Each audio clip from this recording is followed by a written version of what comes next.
That, to my mind, is not at all bad for someone who can't draw cars.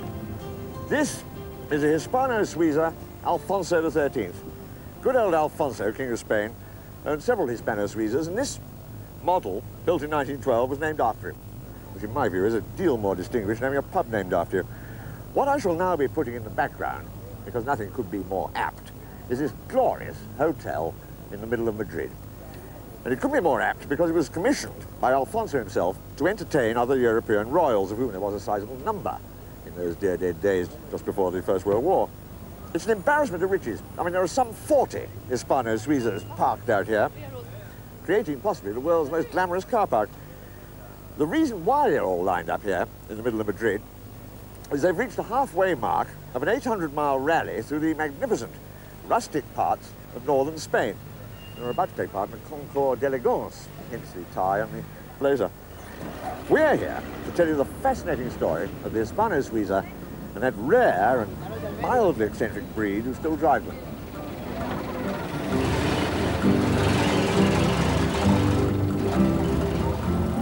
Cars from Spain, Germany, France and Britain you'd expect. But among the entrants, there are also Hispano-Suiza enthusiasts from the USA, Mexico, Australia, South Africa, even Argentina. Oh, you knew that. Nice to see you here. How are you? Nice to see you. Just arrived? We just arrived. Flooding into the port of Santander, the vehicles represented a production run of over 30 years, from the vast limousines and glamorous touring cars of the 30s, back to the very first pre-World War I Alfonso races.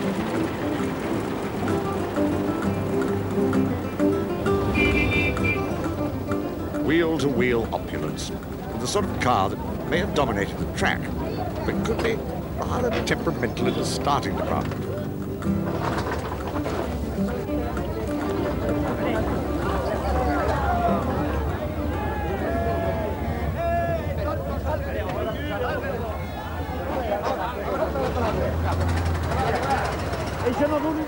From the off, on Spain's northern coast, the rally route will be a stern test of elderly, fragile, and in many cases almost priceless machinery.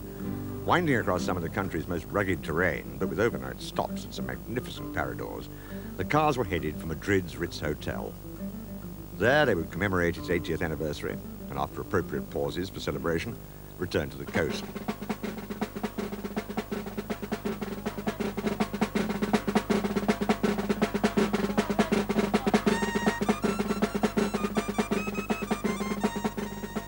The Basque send-off showed how seriously the Spanish took the event.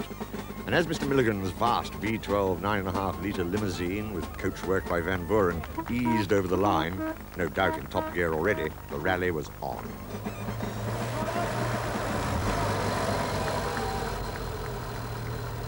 Senor Quintana is more used to being behind the wheel of a Testarossa. He's the main distributor of Ferraris in Spain. But now with his 1912 racer well and truly fired up, he too is away on a journey that will be something of a tribute to the life's work of one brilliant man, Marc Birkett. Birkett, a young Swiss engineer, arrived in Spain in 1899 and was soon involved in the embryonic car industry. The Hispano-Suiza company was formed in 1904 with Birkett as chief engineer, and this very early 14-horsepower model drew on his early experiences. In 1909, urged on by the young King Alfonso of Spain, he built a new 4-cylinder engine for the car. The following year, with a bigger engine, his star driver Zuccarelli won a prestigious coupe at Boulogne. The king, who was said to drive like a cannonball in a cloud of smoke, was delighted and gave his name to a new model, the famous Alfonso XIII, according to some authorities, the world's first true sports car.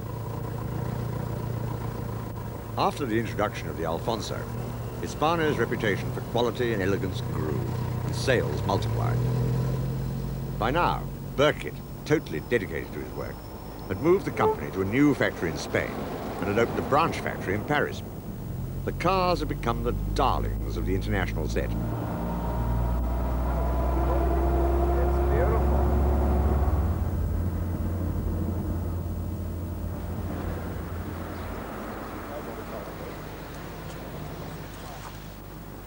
Nesting storks have special significance for Hispano owners.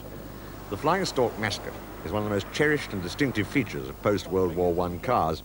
And this association with Hispano came about because in the run-up to the Great War, Burkitt had switched his attention to designing a 150 horsepower aero engine, which was to influence aviation worldwide.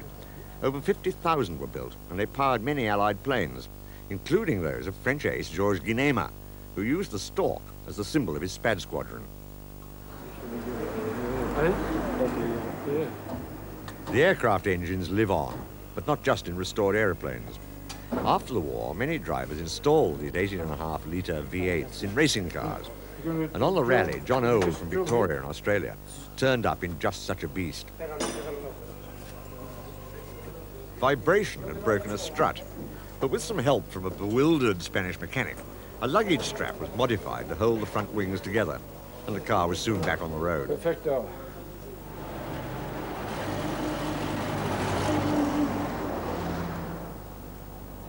John revels in speed.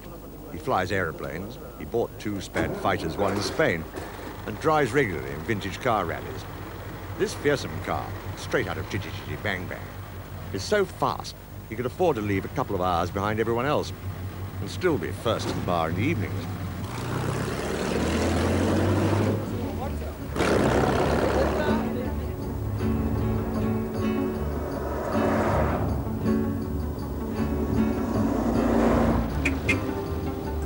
By now, the rally was deep into Spain, on the sort of endless straits the great cars must have encountered in the 30s as they made their way across Europe on the Grand Tour. Ah, great days. But there were casualties. Roy Middleton. Well, what sort of condition was she in when you first got hold of her? A complete wreck. Yeah. It was found on a farm in Cornwall with just the front half under a barn and the back end stuck in the open. The engine and gearbox was out and in boxes, and it looked a very sorry state. Yeah. In fact, I think it was the day I brought it home was our first divorce. You do all your own restoring and... Yes, I do. This car I restored over a period of 12 years.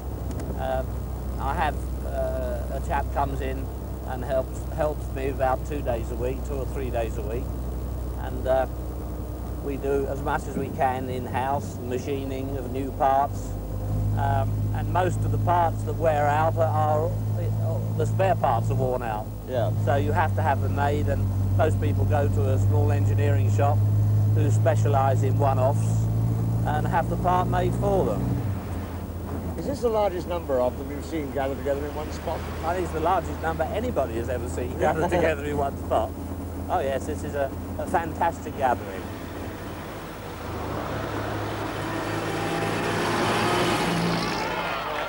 Lord Montague and daughter Mary were in the National Motor Museum's 1912 Alfonso and relishing the challenge.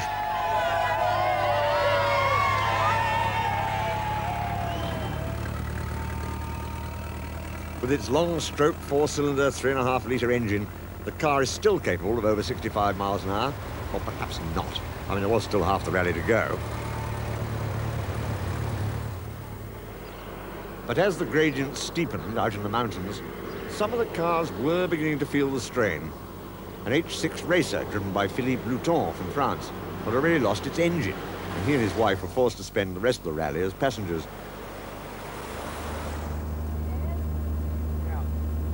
Bernard Paris from Tunbridge in Kent was simply wafting along in his 1921 H6 Tourer.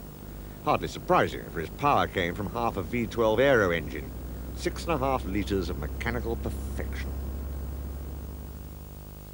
The H6 was unequalled from its launch in 1919 for its appearance, technology, and matchless performance. Its four-wheel servo-assisted brakes were much admired, and even Rolls-Royce subsequently took out a license on them. The chassis carried a variety of bodies, and thanks to the great flexibility of the engines, were capable of handling heavy coachwork. But the open Tourers, the cars of legend, they're the eye-catchers.